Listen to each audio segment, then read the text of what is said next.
Hey guys, here we go. This is October 11th, DVD Sci-Fi Horror Call update, and I got a big one because Amazon had a huge, nice sale. So here we go. And also, I've turned a light on this, hoping it will make the quality better, but I'm freaking blinded. So if I look like I'm squinting a lot, that's what it's from. All right. First and foremost, I will start off with the Image edition of Blood for Dracula. It is also known as Andy Warhol's Dracula. It is has Uday Courier in it, and Paul Morrissey directed it. And also they say that Antonio Marghetti had some help in this, I believe. I've not seen it, so I believe it's on the video nasty list. It looks pretty good and everything, so I thought I'd check it out. And it was really cheap there. It was about $7, and normally it's usually 15 bucks, so I said $7. Wow. With that savings, I could buy Flesh for Frankenstein, also known as Andy Warhol's Flesh for Frankenstein, which was $8 on there, so both together $15, brand new.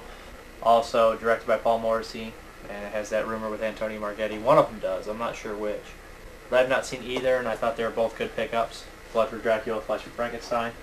Then another one that I never had it, and you always see those crappy editions of The Last Man on Earth. This one's a midnight movie, Last Man on Earth. It comes with Panic in the Year Zero. I've never watched Last Man on Earth, but I have read the book, I Am Legend, and I love it. And I have seen the Omega Man when I was a child, and I like that one too. But this is the Midnight Movies double feature here. I'm getting a glare, so please tell me. You know what? I'm going to go without the light. I'm going to go turn it off right now, alright?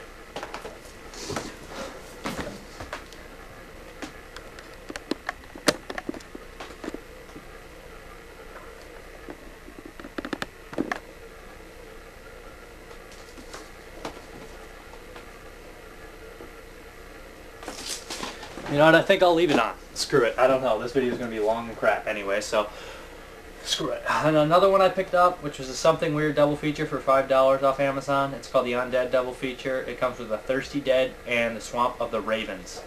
I was more interested in The Swamp of the Ravens because it's R-rated and it sounds crazy talking about necrophilia and stuff.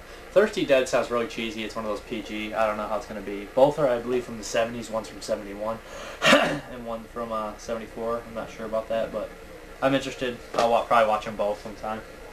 Then next is, I love the Amazon sale because of Dark Sky.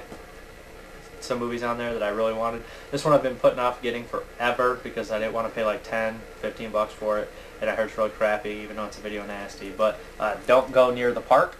Leanna Quigley's in it from the Return of the Living Dead and Night of the Demons fame. And this one seems interesting enough to me to watch. I've read somewhere that somebody said it was so bad it was good. I don't know. I'll have to check that one out.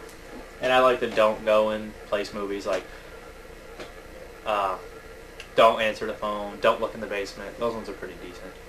Then I got another one. I had a crappy Elite edition and it didn't even have cover art, which really annoyed me. So I picked out the Dark Sky for 10 bucks, double disc edition of Eaten Alive by Tobe Hooper. I remember my edition kind of was screwed up before, so maybe if I watch this, maybe I'll get some more respect for Tobe Hooper. I like Robert Englund's role in this movie. I used to remember that beginning as unforgettable for me for some reason. That's Eaten Alive by Tobe Hooper from what I remember as a decent movie.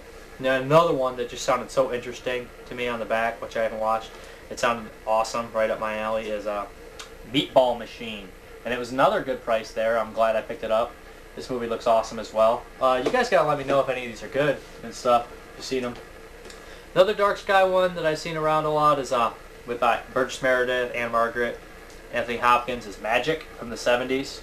I have not seen it either, but like when there's these sales, the reason I buy these is because I know I want them. I know I'll probably like them. I just want to get them when they're cheap. Then I walked in Walmart and I heard so much about this movie, always wanted it, never found it for a good price, $7 for the heavy metal cartoon movie. And I figured, you know what, I'm going to pick that up because John Candy's a voice, Ivan Reitman produced it and stuff, and I like cartoon movies a lot, and this one's an 80s one, so I was pretty excited to see that there for that price. And another one that I have seen, yeah, I know that's the difference, right? Casshern or something. Maybe I've seen it, but I can't pronounce it. But this one was $3.50 at a record exchange, and I bought this for a good friend of mine and watched it over there. And he likes this kind of stuff. And you know what? It was pretty decent. It drug on a bit, but it's still worth watching. And a Dimension Extreme I found in the $5 bin is Buried Alive, the unrated edition. They're all unrated. Dimension Extreme. I picked it up. It's by Robert Kirkman, the guy who did Wishmaster and The Rage. The Rage is kind of crappy, but Wishmaster's awesome. I heard Buried Alive is crappy too. Then another Dimension Extreme I picked up for $5 at Allied Reckon Exchange is 13 Game of Death Unrated. I hear good things about this, but I really don't know much about it. But there's another one. And another one I picked up that I should have had in my collection a long time ago. It's just one I always hear about. Even heard some little kid killed another little kid over this movie or something like that. Wanting to boil his fat. That's Warlock. I remember seeing part of the second one on TV when I was a little kid, but never saw this one. I watched this one. It was decent. It had some imaginative ideas. Didn't really show the gore, but it didn't really care what it did or said. It was a pretty good movie though. Like it crossed boundaries. I mean, not really like shocking boundaries, but I mean, a kid dies and stuff like that type of thing. Back then, like '89, that usually didn't happen. So I got to give it respect for that. I'd recommend this, I guess. I'm not going to recommend it on the side because it's not that good, but it's still imaginative, and if you like this kind of film, check it out. I mean, I'm going to get the second and third one maybe. I know the second one has the same actor. And another one, it's crappy. I don't have Little Shop of Horrors, the Corman, or the remake, which I really enjoy. But I do have this. It's kind of like, I guess it's like a sex romp version of it. Please Don't Eat My Mother, Amazon sale, $5. This one seemed interesting enough too. Killer plant. Eats people. And then another one I picked up for $5. And I remember I almost bought one on VHS back in the day, was for $4 and $3 shipped, $7. I got this for $5, The Mad Butcher from Something Weird. Another one. And then here we go, another one that I always wanted. I see a lot of reviews. I was going to hold off and buy the foreign disc because it had more special features and some cool stuff. But I said, screw it. I'm just going to buy it now for $5 in the sale. It's another Video Nasty.